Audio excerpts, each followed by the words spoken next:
Yeah, but the thing is, you see, because we have been so conditioned that to be acceptable, to fit in, to be seen as worthy and validated, we have to follow what is going on right now. We have to follow this step on that step or whatever. And this person, we have someone, this person was successful and this is what I want to do. So I have to do these set things. No. You have to do what feels comfortable in you. And yes, there will always be voices because, listen, your mind will find 101 scenarios as you grow up about what is going to happen. I'm going to cross the street. Oh, what if a car is driving too fast and I get knocked down? What if I slip on the pavement? What if there's a crack? What if I'm crossing the road and it starts to rain and I'm going to get out? Listen, that is what your mind does. Your mind will come up with all these scenarios and you're not consciously thinking about it. It's just something that it's a habit that you have in you. And habits are automatic things. And sometimes you have to pull yourself up and say, wait, where did this come from? Why did I think if I'm going to cross the road, a car's going to come and knock me down? Why did I think of that first?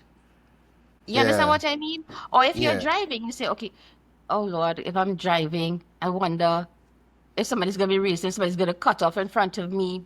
And you prep yourself from before. Why do we do that? Because we have been expecting, maybe we heard somebody talk about it, maybe we heard something that happened on the news, and we internalize it whilst putting out. So what we do is we pigeonhole ourselves. We set boundaries and limitations on ourselves when we don't realize that. Welcome back to Relatable Wisdom, the podcast where everyday people share the quotes that have shaped their lives, inviting us all to reflect and grow together. Today we're joined by Cyndee Dhalai, a remarkable counselor and writer who has faced unimaginable challenges yet continues to inspire others with her resilience and insight. Cyndee's journey through loss, illness, and self-discovery has transformed her into a living testament of hope and strength. Let's open our hearts and minds as we dive into Cyndee's story and the wisdom she's gathered along the way. Tell me your name and a little bit about who you are and what you do. My name is Cyndee Dhalai. I have played many roles in life. I've been a mother. Well, first I started off as a child, a daughter, a teacher, a wife, a mother, a patient, a widow, and now I'm a writer. And that's the roles I've played, but it's not basically who I am. Because all your life experiences doesn't define who you are. They just help you see pieces of you that you put together to be yourself. And they help boost you to become the person who you always meant to be. Yeah. What's your favorite quote? My favorite quote is, never let life experiences or other people's opinions define who you are or what your expectations of life are, because there's only one you in this world and you get to determine who you are. Never let life experiences or people's opinion determine who you are or your expectations. Now, I understand what that means, but could you give us a story, an example, an anecdote of what it means for people to let the other persons control their life and control their expectations? I think I lost you. Yeah, I said Yeah. could you give us a story or an example of people allowing other persons to control their expectations of life? Okay, growing up, for example, when you're a young child, your parents will tell you, well, okay, I think you're going to be a great doctor, or you should do this career, or, no, you're good in this subject, so maybe you should do this instead. And they push you. And of course, being young, you go along with it. Like for me, I have two children. And I kind of had ideas about, like, this is what they're good at, and this is what they're good at, and things like that and stuff, or whatever. And then later on, I realized what I was doing, because I thought I was trying to guide them into what I thought was the best area for them to become. But they kept pushing back because, they know what they were drawn towards. And then after a while, as they got older, like the teenagers, I said, you know what, Cyndee, step back, because they have a right to choose what calls to them. And that is what we do. We have a right to choose what calls to us. And there was an instance where, like, I did counseling to young children and stuff like that and thing or whatever. And like some people ask me, what do you think I should do? I'm not sure. And I had an instance with a young person who, well, I have lupus and he had lupus also. And he was talking, said he wanted to do, he wanted to go into medicine, but his parents thought that it wasn't something that he would be good at because, because of his illness and he would be sick and couldn't cope with his studies and if his stress got too much with him or whatever. And they wanted him to do something, like join a family business they had, Yeah. and start taking over running, like the stuff they had. And he wouldn't need much qualification and he just fall into the thing because he was the owner's son, obviously. And he said, but Miss Cyndee, because I taught him, he said, Miss Cyndee, this is what I saw. He said, talk to my parents, and his parents were now coming to me and saying, well, no, they're thinking about his welfare and things. I said, but listen, don't you think he has a right, even though he has an illness in his body that's going to be with him for the rest of his life, to at least follow what he wants to do?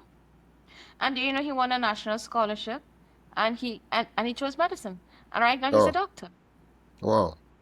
Wow. And it's good. Yeah, yeah, yeah.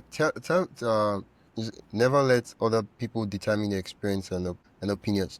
Now, one of the things I've noticed is the fact that after some time, those voices of parents, bullies, classmates, all the different people we have conversations with in life, that they give us opinion, they advise us, they tell us things. Sooner or later, that those voices, they internalize and they become the voice in our head.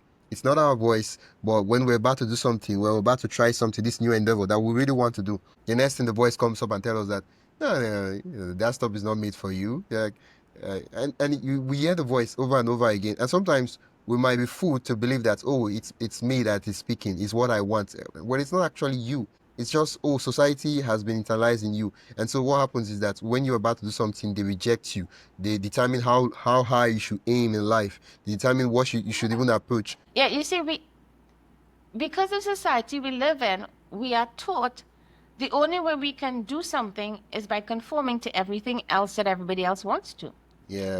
us to do.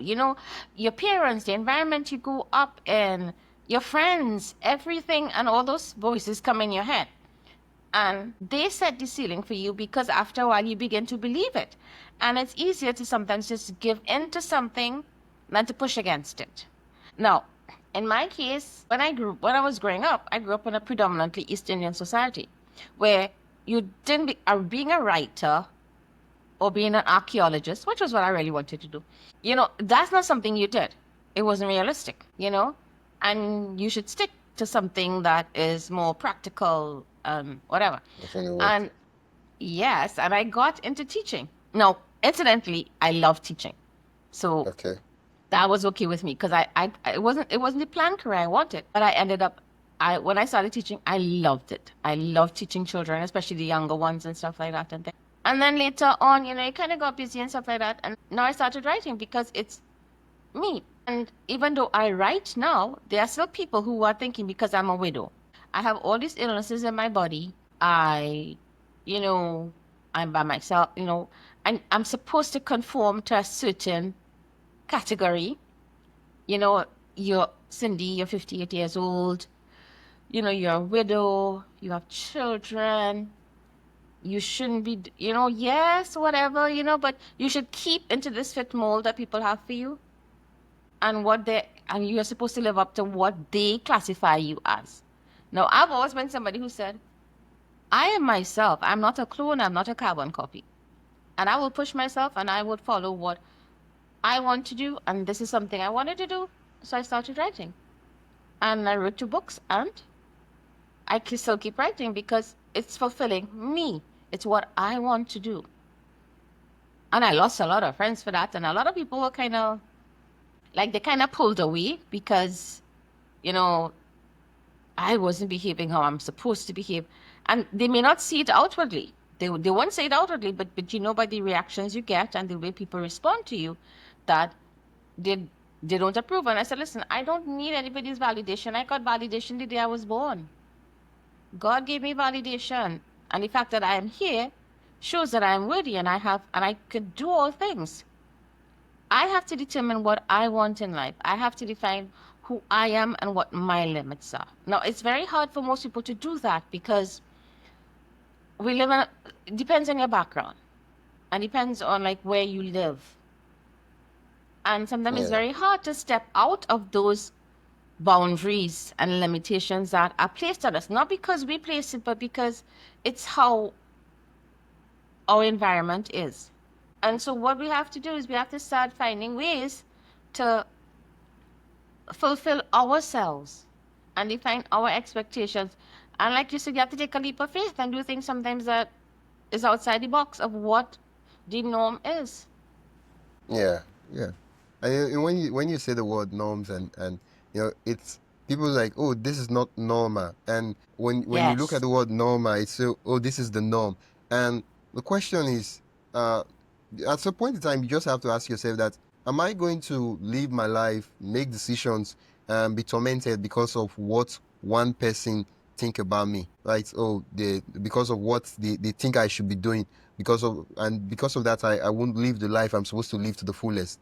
Like when you put it that way, it doesn't make sense, but that's what most people do every day. Yeah, but the thing is, you see, because we have been so conditioned that to be acceptable, to fit in, to be seen as worthy and validated, we have to follow what is going on right now. We have to follow this step on that step or whatever. And this person, we have someone, this person was successful and this is what I want to do. So I have to do these set things. No. You have to do what feels comfortable in you. And yes, there will always be voices because listen, your mind will find 101 scenarios as you grow up about what is going to happen. I'm gonna cross the street. Oh, what if a car is driving too fast and I get knocked down? What if I slip on the pavement? What if there's a crack? What if I'm crossing the road and it starts to rain and I'm gonna get out? Listen, that is what your mind does. Your mind will come up with all these scenarios and you're not consciously thinking about it. It's just something that has been, it's a habit that you have in you. And habits are automatic things. And sometimes you have to pull yourself up and say, wait, where did this come from? Why did I think if I'm going to cross the road, a car's going to come and knock me down? Why did I think of that first? You understand Yeah, what I mean? Or if you're yeah, driving, you say, okay, oh Lord, if I'm driving, I wonder if somebody's going to be racing, somebody's going to cut off in front of me. And you prep yourself from before. Why do we do that? Because we have been expecting, maybe we heard somebody talk about it, maybe we heard something that happened on the news, and we internalize it whilst putting out. So what we do is we pigeonhole ourselves. We set boundaries and limitations on ourselves when we don't realize that, listen, I can be as much as I allow myself to be. I have to give myself permission because listen, you do not fail if you try something. If you try something and you don't get through, it does not mean that you fail. What it means is that that is not the path for you to follow. yeah, Maybe I can try something in a different way. Like we were talking about podcasts, and I'm telling you, I am not technologically smart. And to set up a podcast would be like kind of hard for me to do and stuff like that because I don't know the technology, I don't know what to do, whatever. But the thing is, I haven't tried it. I haven't looked into like what it entails yeah, or whatever. You understand what I mean? So it's like I set limitations that I can't do it because technologically I am not so advanced and I'm not into all this technology and this sort of thing about setting up mics and shows and the whole format. But the thing is, I have not checked it out in detail to see exactly what yeah, it is. So in yeah, a way, I set a limit on myself yeah. Yes, before you I see, even good. looked at it. It's a good thing you mentioned that because one of the day when I was like taking a walk, right, I was just thinking out loud and I was like, wait, I was like, in all that doing, never you ever reject yourself. Rejection Hmm. should not be for you to do. It should be for outsider, the people that hate you, your enemies, your critics. They should be Yeah. the one. It's their job to reject you. That's not your job. Your job is to try things. Because I'll give an example. Let's say, they mentioned this writer. What's her name? The writer of Harry Potter. Yes. They keep J.K. mentioning that, Rowling. oh, yeah, J.K. Rowling, that her work Yes. was rejected and all that. But you see, the thing is that her work was rejected, but her work would not have been rejected if she rejected herself and said, "Well, I'm a single mother with a kid. Writing is not for me. I'm a lady, self." And at that time, she had to use the name J.K. Rowling so that it would sound like it was a male writer, right? And there were all these things that she could have said that, well, writing is not for me. It's not really my thing. I should do something else, right? In that instance, she would have rejected herself even before she started. And guess what? Nobody would have rejected, and the story we hear now, we wouldn't have heard it. And the reporter that people read and really loved, it wouldn't have been there. And most people will do it every day. The job, you see a job that you feel that you really want, we don't apply for it. And guess what? We rejected ourselves even before we applied. That is quite true, because the fact is that it is not how many times you don't get through with something. It is when you start telling yourself, this isn't working for me, this is not for me. And maybe, yes, it may not be for you because it is not what you're actually feeling you to do. But like you mentioned J.K. Rowling and the writing and stuff like that and thing, you will get, look at how many people, if you look at history, who have done such great things. Even Walt Disney was told, no, he failed so many times. If he had stopped, you think they would have Disney World right now? That millions of people want to go to. Whatever. So you see, you don't get inspiration, but we don't. We think, okay, that was them. That is not me. You Yeah. understand what I mean? That was them. But this is me, and I am, this is different. They had these things or whatever, and I don't have. But what you're doing is you're limiting yourself from the onset. And the biggest, you see, the biggest criticism, the biggest critic is you. You Yeah. think other people are thinking this, when sometimes that is what you're thinking about yourself. Or somebody might say something innocently like, oh, well, maybe you should try a little harder. And then you think, oh, they don't think that I'm very, very good Yeah. and I am not up to it or whatever. And you see, I knew that, I knew. And what did you do? You don't even know anybody else's mind. All you know is your own mind. And when you let your mind, because that's what we do.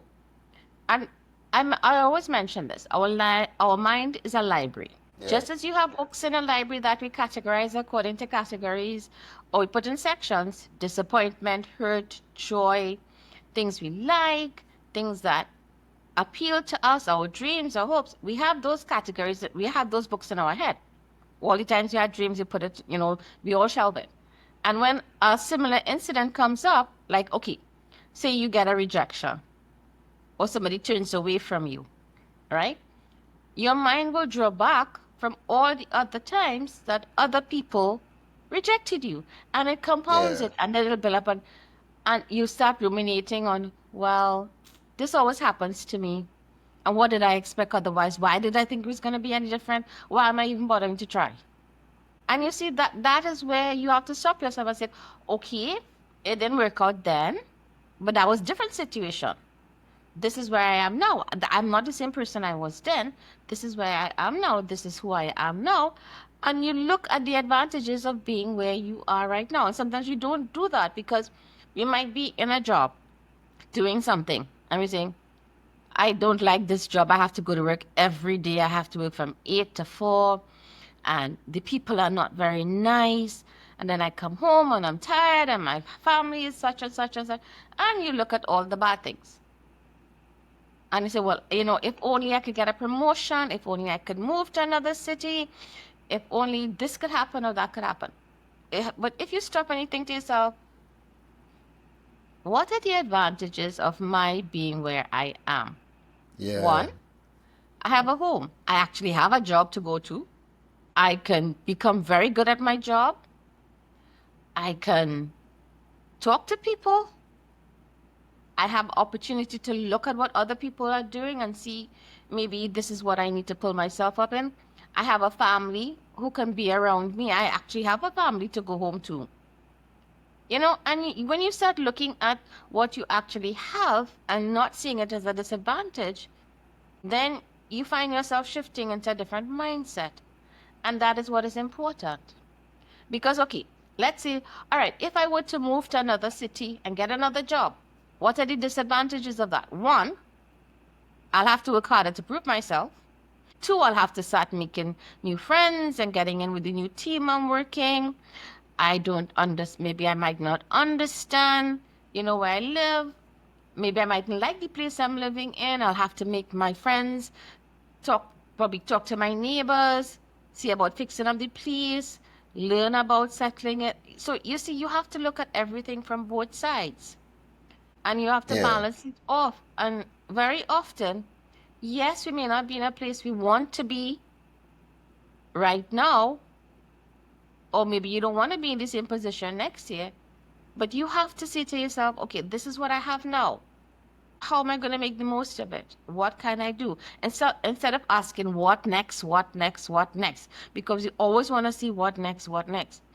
And what we don't realize is that the only moment that you are present and that you're alive is right now, because next 5 minutes, next minute even, how do you know you're not going to be here? Yeah. Yeah. You know, the one of the things that affects everything in terms of allowing people, let other people control their expectations and what they do with their life is the word should. You should be doing Yes. this. You should be doing that. You should be. You should be. You should be. And then sometimes you just have to take a pause and ask yourself, what do I want to do? Not this should. Do I really want to do this? If not, else you end up living someone else's life. Yeah, because we always say shoulda, coulda, woulda. If I would have just listened, if I would have just taken this chance, I could have done this, I could have done that. And then you look back. But remember, we live life forward, but we always learn our lessons looking backwards. And Yeah. sometimes we have to stop ourselves and say, in this moment, in this time, what do I want to do? What do I need in my life right now? Do I need a bigger car? Do I need a bigger house? Do I need to go out to all the places I have to go out and spend so much money and run up debts and things like that and stuff that I know I'm gonna have to pay later on? What is for things that are momentarily? Or do I want to start focusing more on being me and seeing what brings me fulfillment? Because at the end of the day, the only person who can make me happy is me. The only Yeah. person who can find contentment and know yourself is you. Yeah, yeah. This is a topic that it could go on for hours and hours because it's really a Yeah. mindset thing that needs to be dealt with. And the thing about mindset is that sometimes it controls our behavior, and we're not even aware that it's there. Usually, it's like a programming. It's happening, and we have to like step out of our way to actually look at things to actually see that something is not right here. Uh, You mentioned when you booked the time that you have a work called Grief. I'd love for you to tell us a little bit about it, and if you'd be kind enough to like maybe read Actually, I a have line or two two books from it. out. Is the Yeah. book with Well, you? two Is the book books. with you? Yeah. Do you have the Both books physical are copy? about me. Yeah. Do you have the physical copy? Yeah, I actually do. Okay, Give me 1 minute. okay. This one is called Pieces of Me Touch My Soul. It's a poetry book, actually. And it's by Cyndee, and it's on Oh, Amazon.com. shift it this way. The light is. I just. Yeah. Now I can see it. The Yeah. light over on this end is too much. Oh, pieces of me touch my soul. I like Yeah. that sunset over the river. Yeah, Yeah. And it's by Cyndee, yeah, which is by me. yeah, And yeah. that was one that I wrote right after my husband died. And that was a difficult book for me. And Yeah, sorry this for is that. the one you're mentioning. Grief is the price you pay for love. Wow. They're all poetry collections. No, this is a book on grief and loss and learning how to move through it. Because technically, at least to me, you don't heal from grief.